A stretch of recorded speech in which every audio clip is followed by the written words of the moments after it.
My most compassionate belief is to have effective classroom management and discipline. The classroom atmosphere will be affected by the layout used in performing the task needed, especially when there will be separate groups for extra help and other groups will be working independently. The layout needs to be one to allow for high traffic without confusion, and there needs to be no items blocking traffic flow when moving between the designated areas. And at each area, there needs to be rules posted as to proper behavior allowed in that section. That way, the children cannot state to you as the instructor they don't know the rules and regulations. Have it posted on a stand or on a board and let them see that the rules are sitting there for them to observe, and you're expecting them to begin their lessons needed while you go to help and assist another group. And make sure they begin their lessons before going back to help your group that you're assisting. And then also, be for sure that as part of having rules, there should be rewards and consequences. And what you may want to do is to list all the different types of rewards that are possible, and also list the consequences that are set by the school there that you are hired at. And let them know that there will not be any favoritism shown towards any certain person or a group of people, and that it is effective for everybody. And then also, if you're going to have any type of food or drink reward, double check with the school policy to make sure that what you're wanting to use will be allowed. Due to the food and nutritional value, items are not going to be allowed that are high in sugar. It has to be something similar to like animal crackers, granola bars, fruit, whole fruit drinks. And if they do allow it, ask them if it can only be given at the end of the week when the kids are getting ready to go back home to school. They may not allow it during the school hours, but they could give it during the end of the week. And then if you're going to have a group reward for the whole class earning enough positive points by the end of 6 or 9 week period, make sure that you check with your school administration and find out if a group pizza party would be okay and what kind of regulations are set on that.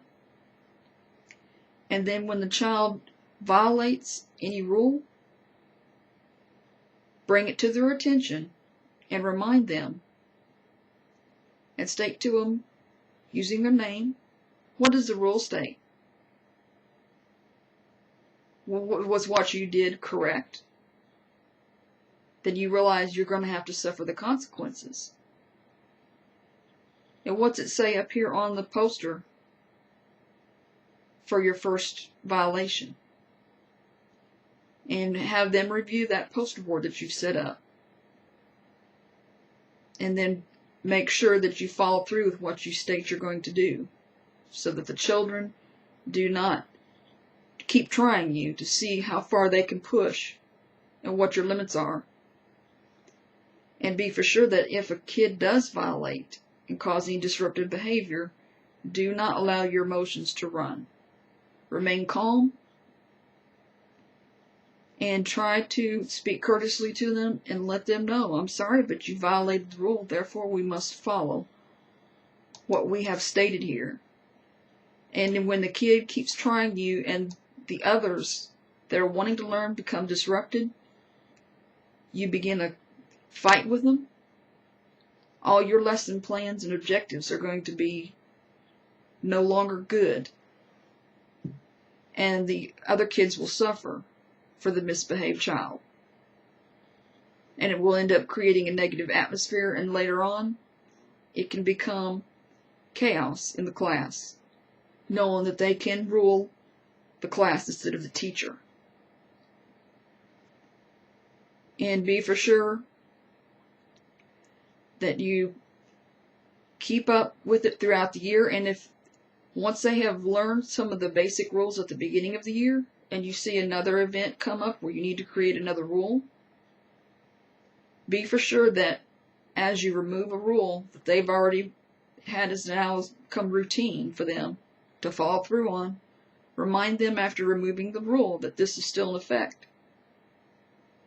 That I'm not taking this off so that you can go ahead and do this. We're having another problem and we need to address this, and I'm adding this new rule in, and therefore the consequences for violating this rule that I'm removing is still going to be in effect.